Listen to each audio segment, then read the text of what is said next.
हिसार जिले के रहने वाले जितेंद्र पाल ने अंगुली के नाखून के साइज की हनुमान चालीसा लिखकर अनूठा कारनामा किया है, जो कि 1 सेंटीमीटर लंबी है और आधा मीटर चौड़ी हनुमान चालीसा है।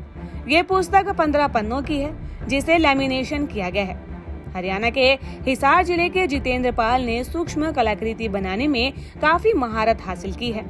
हनुमान चालीसा कवर पेज पर हनुमान जी के पहाड़ उठाने वाले चित्र लगाए गए हैं। सुरक्षित रखने के लिए 15 पन्नों का लैमिनेशन इसमें करवाया गया है, ताकि ये खराब ना हो। जितेंद्र की माने तो हनुमान चालीसा को तैयार करने में लगातार 15 दिन की मेहनत की है और इसकी खासियत ये है कि लोग इसे पढ़ भी सकते हैं।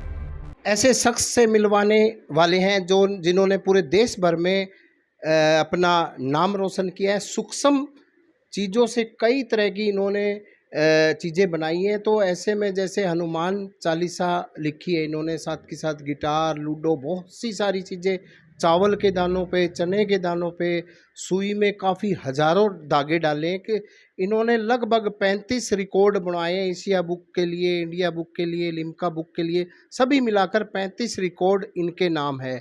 तो आज हम इनसे जानते हैं कि इन्होंने जो अपनी शुरुआत की थी इसको लेकर, तो क्या क्या आपने अभी तक बनाया है? मैंने सबसे पहले, जैसे बचपन में ही मेरे को शौक़ रहा था पेंटिंग का। मेरे भैया की शॉप है हंसी में, तो वहाँ पे बैठा करता था। तो जो सबसे पहले जो मैंने रिकॉर्ड में दर्ज करने का वो 1994 में सबसे पहले मैंने 1 मिलीमीटर साइज की पतंग बनाकर उसको उड़ाकर दिखाया था सफलतापूर्वक। उसके लिए मेरा नाम लिम्का बुक ऑफ रिकॉर्ड्स में दर्ज किया गया। और मैंने चावल के दाने के ऊपर 10 देशों के झंडे बनाने से शुरुआत की थी। और इस तरह अब मैंने जो अपने, उसके बाद मैंने 46 और उसके 90 और फिर मैंने 118 देशों के झंडे बनाकर एक नया रिकॉर्ड स्थापित किया, जो कि आज तक कायम है। आज तक मेरे बराबर किसी ने नहीं बनाए, एक भी नहीं बनाया। 118 तो बहुत दूर की बात है। और इसी तरह सबसे छोटी गिटार बनाई मैंने, जिसको बजाया जा सकता है। इसके लिए मेरा नाम इंडिया बुक ऑफ रिकॉर्ड्स में और एशिया बुक ऑफ रिकॉर्ड्स में दर्ज किया गया। और सबसे छोटा ड्रम सेट, जो कि म्यूजिकल इंस्ट्रूमेंट है, उसको बजाया जा सकता है ये चिमटे की सहायता से। और इसी तरह सबसे छोटी चेस, जिसकी गोटियाँ इतनी छोटी हैं 1 मिलीमीटर साइज़ की, 1.5 मिलीमीटर साइज़ की। जो उस चेस का साइज़ है वो है 1 सेंटीमीटर साइज़ का। और सबसे छोटी हनुमान चालीसा जो मैंने लिखी है, ये पूरी हनुमान चालीसा 15 पन्नों में मैंने पूरी कंप्लीट की हुई है। उसके प्रत्येक पेज को मैंने लेमिनेशन भी किया है और उसके फ्रंट पेज पे मैंने हनुमान जी की फ़ोटो बनाई है, जो कि पहाड़ उठाए हुए हैं, और पूरी की पूरी लेमिनेशन की हुई है उसको, ताकि हाथ लगे तो ख़राब ना हो। हनुमान जो चालीसा बनाई है उसकी क्या क्या खासियत है जो आपने एक अलग तरीके से बनाई है? हनुमान चालीसा की खासियत ये है कि एक तो ये इतनी छोटी है, 1 सेंटीमीटर साइज़ की लंबाई है उसकी, आधा सेंटीमीटर चौड़ाई, लेकिन इसमें इतनी सफाई से लिखा गया है कि इसको आप आसानी से पढ़ सकते हैं, अगर आपकी नज़र ठीक है तो। अगर नहीं भी है तो इसको लेंस की सहायता से बड़ी ही आराम से पढ़ा जा सकता है। और इतनी छोटी हनुमान चालीसा है कि इसको नाखून पे रखा जा सकता है, बहुत सूक्ष्म है।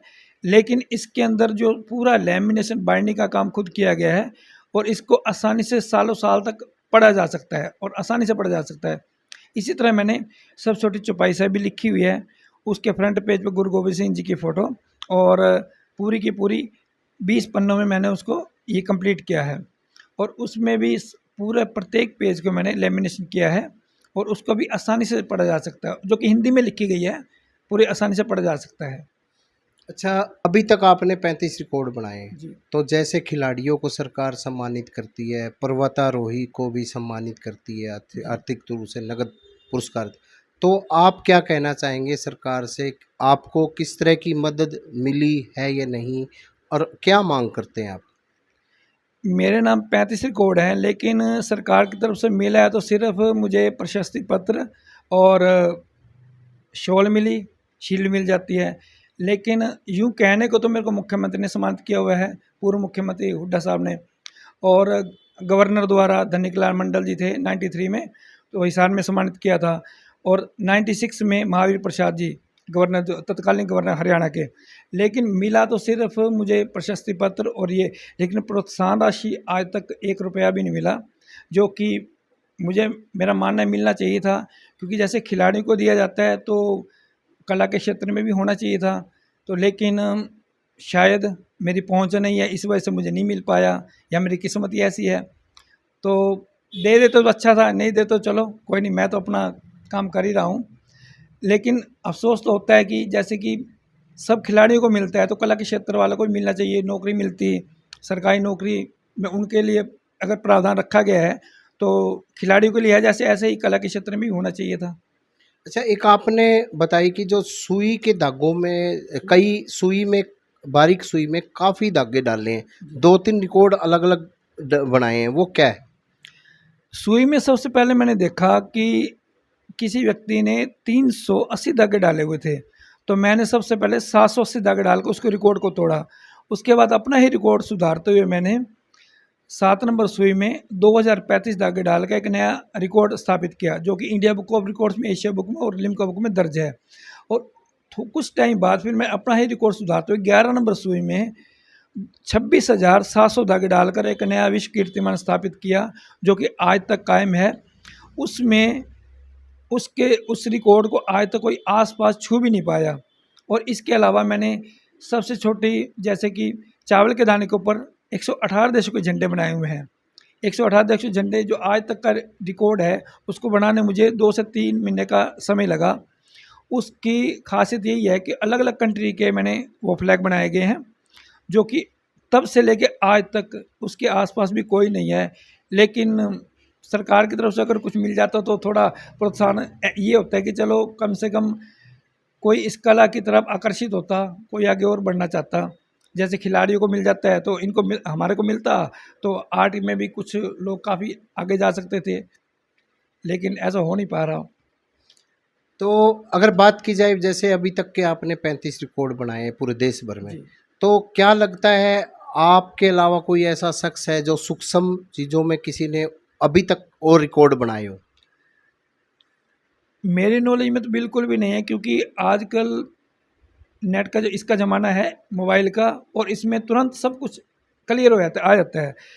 तो मैं 92 से लेकर अब तक मैंने करीब 70 से 80 चीज़ें बनाई हुई हैं, सूक्ष्म कलाकृतियाँ, सूक्ष्म पेंटिंग वगैरह। तो उसमें 35 रिकॉर्ड है मेरा नाम। मेरे आस-पास आज तक तो नहीं है कोई, आस-पास हरियाणा में भी नहीं है, ना पूरे इंडिया में, बहुत मुश्किल है ढूँढना भी। तो नहीं, आज तक तो नहीं है। आगे का कुछ कह नहीं सकते, क्योंकि मेरे द्वारा बनाई गई जो रिकॉर्ड है आज तक टूटे नहीं हैं, वैसे के वैसे ही हैं। जो 20 साल पहले जो मैंने रिकॉर्ड बनाए वो आज भी वही कायम है। अगर कोई बनाता उसको तोड़ता तो मुझे खुशी होती, लेकिन मुझे लगता है कला की तरफ लोगों का रुझान कम होता जा रहा है, क्योंकि ये कारण तो यही है कि कुछ ना कुछ अगर किसी को प्रोत्साहन मिलता तो हो सकता है कोई तोड़ने की कोशिश करता, कुछ बनाता। उनको लगता है कि कुछ इसमें टाइम ख़राब ही करना है, तो शायद यही वजह रही हो। लेकिन मेरे नाम जो रिकॉर्ड हैं वो तब से लेके 94 से लेके आज तक कायम है। आज तक वो पतंग वाला भी रिकॉर्ड नहीं तोड़ पाया कोई। 1 मिलीमीटर साइज़ की पतंग जो मैंने उड़ाकर दिखाई थी, उसको भी 2023 आज तक नहीं तोड़ पाया कोई। ये अंतिम सवाल ये रहेगा, आगे आपने क्या सोचा है कि आगे किस चीज़ का आप रिकॉर्ड बनाने वाले, क्या सोचा है आपने? रिकॉर्ड तो रिकॉर्ड पे रिकॉर्ड, मुझे यही लगता था कि मैं एक रिकॉर्ड बनाऊंगा तो कुछ बन जाएगा, 10 बनाए तो कुछ नहीं बना, 20 बनाए तो कुछ नहीं बना, 30-35 हो गए तो कुछ नहीं बना। अब तो बस ऊपर वाला जो करेगा, जो बनवाएगा वही बनाऊंगा मैं। बाकी मैं कुछ कह नहीं सकता कल के बारे में कि कल क्या होने वाला है, मैं क्या बनाऊंगा। लेकिन ये अफसोस रहेगा उम्र भर कि अगर सरकार कुछ मदद कर देती तो अच्छा था, क्योंकि मैं प्राइवेट स्कूल में जॉब करता हूँ, आर्ट टीचर हूँ मैं। तो अपने शहर के स्कूल में, इनामी स्कूल है, उसके अंदर मैं आर्ट एंड क्राफ्ट की जॉब कर रहा हूँ। अगर मुझे सरकार की तरफ से अगर मदद मिल जाती तो मुझे ज़रूरत नहीं पड़ती कोई, मैं अपनी ये कोई एकेडमी खोल के बच्चों को प्रोत्साहन हो सकता फ्री में ही करवा देता मैं। अगर मैं पीछे से बैक मेरी अच्छी होती तो हो सकता मुझे अवार्ड भी मिल गए होते काफ़ी, जो कि मैं हकदार था। हरियाणा की तरफ से आज तक मुझे कोई ऐसा अवार्ड नहीं मिला, स्टेट अवार्ड नहीं मिला। मैंने कई बार कोशिश की है, लेकिन मेरी पहुंच ना होने के कारण मुझे कोई अवार्ड नहीं मिल पाया, और ना राष्ट्रीय स्तर पे कोई मिला। जी, ये थे जितेंद्र पाल जी। इन्होंने आपको स्पष्ट तौर से बताया कि 35 इन्होंने अभी तक रिकॉर्ड बनाए हैं, परंतु अगर हरियाणा सरकार की बात की जाए तो आज तक कोई ज़्यादा उन्हें प्रोत्साहन राशि नहीं मिली है, तो उन्हें इस बात का अभी तक मलाल है। उनकी सरकार से भी यही मांग है कि जो इस तरह के जैसे खिलाड़ी पर्वतारोही क्षेत्र में काम करते हैं या जो खिलाड़ी मेडल जीत के आते हैं उन्हें नगद पुरस्कार मिलता है, ऐसे ही जो कलाकार हैं अपनी कला दिखाता है, जो रिकॉर्ड बनाता है, सरकार द्वारा उन्हें प्रोत्साहन राशि दी जानी चाहिए या उन्हें सरकारी नौकरी में भी अपना योगदान देना चाहिए, क्योंकि आर्थिक रूप से ये काफ़ी अभी स्टैंड हो रहे हैं, टीचर हैं, तो ऐसे में हम भी ये चाहेंगे कि सरकार इनकी मदद करे। प्रवीण कुमार, हिसार। दैनिक सवेरा के लिए हिसार से परवीन की रिपोर्ट।